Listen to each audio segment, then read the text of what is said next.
Hi tears, நம்ம பருப்பு பாயாசம் எப்படி செய்கிறதுன்னு பார்க்கலாம். இதுக்கு சிறு பருப்பை கொஞ்சம் தண்ணி ஊற்றி வேக வச்சு எடுத்துக்கோங்க.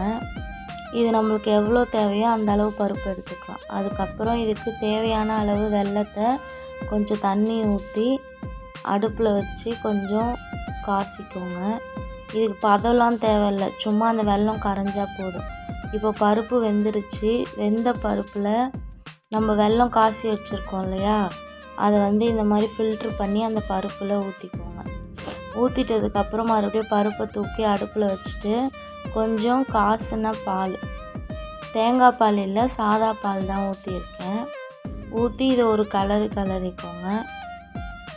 அடுப்பு சிம்மிலே வைங்க, வேகமாக வச்சிங்கன்னா பருப்பு தீஞ்சிடும். அதுக்கப்புறமா கொஞ்சமாக நெய் விட்டு ஏலக்காய், முந்திரி பருப்பு, திராட்சை இதெல்லாம் போட்டு வறுத்துக்கோங்க. வறுத்துட்டு அதை நம்ம இந்த பாயாசத்தில் ஊற்றிக்கலாம். அதுக்கப்புறம் கொஞ்சமாக துருவின தேங்காய் எடுத்து அந்த மீதி கொஞ்சம் நெய் இருக்குல்ல, அதுலேயே சும்மா ஒரு வதக்கிட்டு அந்த தேங்காயையும் தூக்கி பாயாசத்தில் ஊற்றிடுங்க.